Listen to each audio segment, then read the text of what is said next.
پہلے ذرا ہم دیکھ لیں اس خطبے کو جو ختمی مرتبہ احمد مجتبیٰ محمد مصطفیٰ صلی اللہ علیہ وآلہ وسلم. پیغمبر اکرم کا یہ خطبہ ہے، خطبہ شعبانیہ، جو پیغمبر اکرم نے شعبان کے آخری جمعے کو ارشاد فرمایا تھا، جس میں پیغمبر اکرم نے ماہ مبارک رمضان کا تعارف کروایا. اور پھر یاد رکھیے گا کہ اس کو فقہی تعارف سے تھوڑا سا بالاتر سمجھیے، کہ جس کے اندر مبتلات روزہ کی فقط فہرست بیان نہیں ہو رہی، اس سے کچھ بالاتر معاملہ ہے، جہاں سے ہم نے بات شروع کی تھی، اگر اس کو آپ ذہن میں محفوظ رکھ پائیں. یہ خطبہ تھوڑے بہت فرق کے ساتھ ہماری حدیث کی تمام کتابوں کے اندر موجود ہے. تقریباً کافی کے اندر یہ موجود ہے، ملا یعذر میں یہ موجود ہے، وسائل الشیعہ میں، مستدرک الوسائل میں، تھوڑے بہت فرق کے ساتھ یہ خطبہ تقریباً ہر بڑی کتاب کے اندر آپ کو مل جائے گا. مفاتح الجنان کے اندر بھی یہ خطبہ موجود ہے. پیغمبر اکرم اس کے اندر ارشاد کیا فرماتے ہیں؟ ایھا الناس، اے لوگوں، انہ قد اقبل الیکم شہر اللہ بالبرکۃ والرحمۃ والمغفرہ. اے لوگوں، تمہاری طرف چل کر آ رہا ہے، تمہاری طرف آ رہا ہے، آگے بڑھ رہا ہے. کون بڑھ رہا ہے، کون آ رہا ہے؟ اللہ کا مہینہ، شہر اللہ. اور اکیلا نہیں آ رہا، برکت کے ساتھ آ رہا ہے، رحمت کے ساتھ آ رہا ہے، اور مغفرت کے ساتھ آ رہا ہے. ایک تو ایسا مہمان ہو کہ جو خالی ہاتھ آ رہا ہو تو اس کو ریسیو کرنا بھی اچھا نہیں لگتا، اگرچہ آداب میزبانی کے خلاف ہے. لیکن اگر وہ تنہا آ رہا ہے تو بوجھ ہو گیا ہمارے اوپر. کہ نہیں، ایسا نہیں ہے. انہ قد اقبل الیکم شہر اللہ، اللہ کا مہینہ آ رہا ہے، اکیلا نہیں آ رہا، برکت کے ساتھ آ رہا ہے، رحمت کے ساتھ آ رہا ہے، مغفرت کے ساتھ آ رہا ہے. اس کی طرف سے اقبال ہے. اب تمہاری طرف سے استقبال کیسا ہو اس کا فیصلہ تم نے کرنا ہے. شہر ہوا عند اللہ افضل الشہور، یہ مہینہ وہ ہے جو اللہ کے نزدیک تمام مہینوں سے افضل ہے. وایامہ افضل الایام، اور جو اس کے دن ہیں کوئی دوسرا مہینہ اس کے دن اس ایک مہینے کے دن کا مقابلہ نہیں کر سکتے. ولیالی ہے افضل اللیالی، اس کی راتیں دیگر تمام مہینوں کی راتوں سے افضل ہیں. وساعاتہ افضل الساعات، دن اور رات کیا، ایک ایک لمحہ اس کا ایسا ہے کہ کسی اور مہینے کے لمحات اس کا مقابلہ نہیں کر سکتے. ہوا شہر، یہ وہ مہینہ ہے، دعیتم فیہ الی ضیافت اللہ، جس مہینے کے اندر اللہ نے تمہیں اپنا مہمان بننے کی دعوت دی ہے.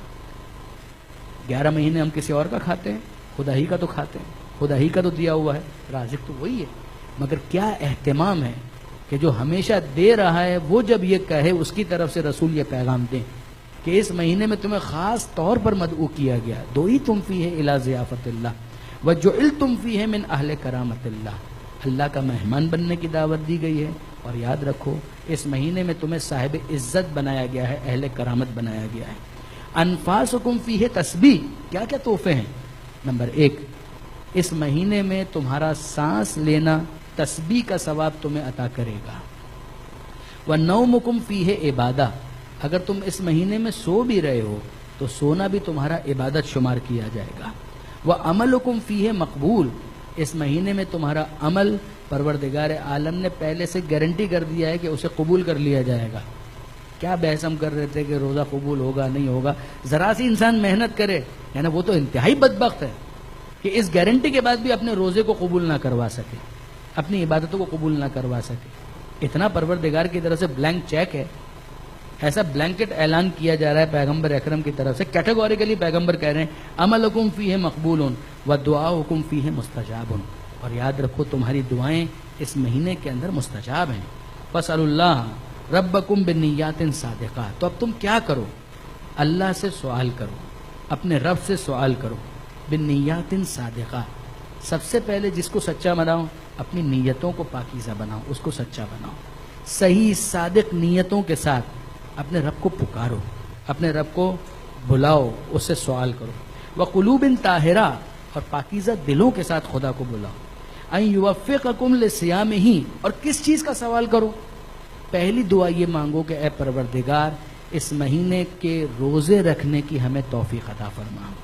وتلاوت کتابہ، اور دوسری دعا یہ مانگو کہ اے پروردگار جو کتاب تو نے نازل کی ہے اس کی تلاوت کی ہمیں توفیق عطا فرما. فإن الشقیٰ، شقی اور بدبخت ہے من حرم غفران اللہ فی ھذا الشہر العظیم، جو اس عظیم مہینے کے اندر بھی اللہ کی مغفرت کو حاصل نہ کر پائے وہ انتہائی بدبخت ہے۔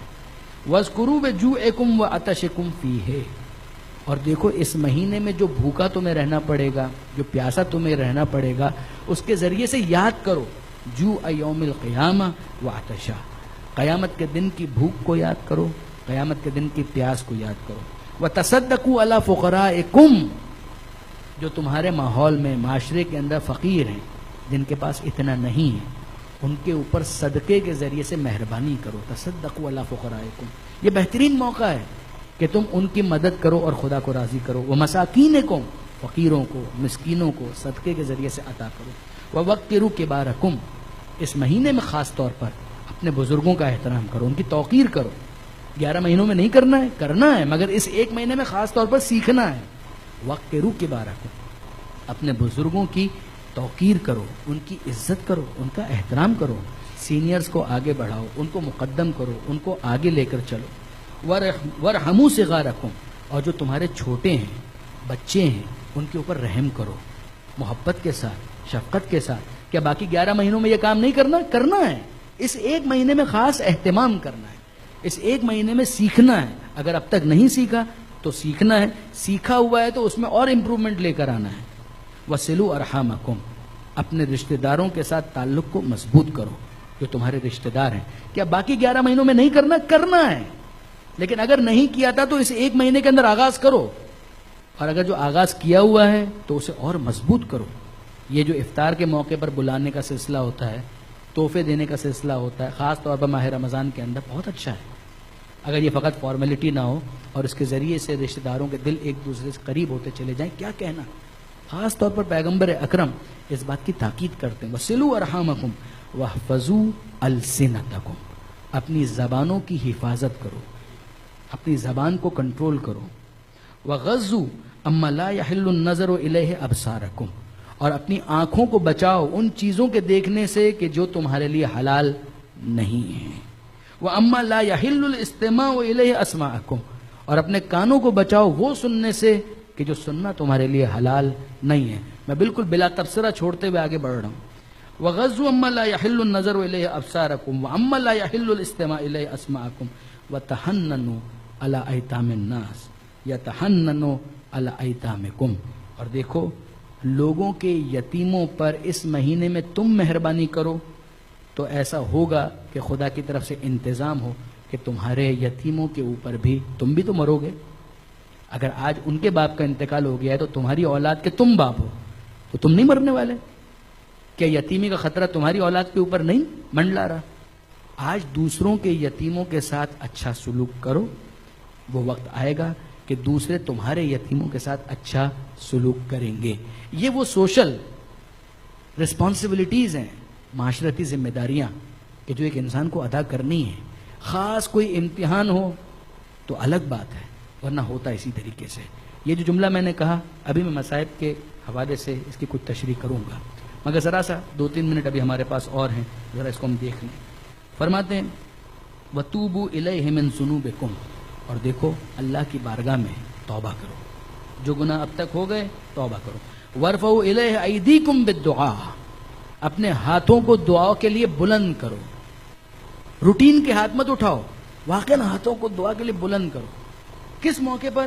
فی اوقات صلاتکم، خاص طور پر جب تم نماز پڑھتے ہو، فجر کا وقت، ظہر کا وقت، عصر کا وقت، مغرب، عشاء، جب تم نماز پڑھتے ہو ہاتھوں کو بلند کرو۔ اس بلند کرنے کی بھی اپنی تاثیر ہے، بلند کرو، فقیر بنو خدا کی بارگاہ میں۔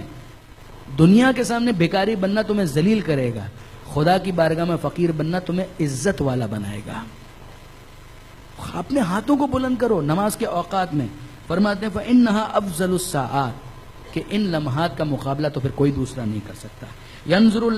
ينظر اللہ فیہا بالرحمت الی عبادہ، کہ یہ وہ وقت ہے کہ جب اللہ اپنے بندوں پر رحمت کی نظر ڈالتا ہے۔ فرماتے ہیں یجیبوہم ناجوہ اذا ناجوہ، جب وہ اپنے خدا سے مناجات کرتے ہیں تو پروردگار ان کا جواب دیتا ہے۔ وَيُلَبِّيهِمْ إِذَا نَادَوْهُ، اور جب یہ ندا دیتے ہیں تو خدا کی طرف سے جواب آتا ہے۔ وَيَسْتَجِيبُ لَهُمْ إِذَا دَعَوْهُ، اور خدا ان کی دعاؤں کو قبول کرتا ہے۔ أَيُّهَا النَّاسِ، اے لوگوں، اے لوگوں۔ ان انفسکم مرہون بأعمالکم، دیکھو تمہاری جانیں گروی ہیں تمہارے اعمال کے عوض.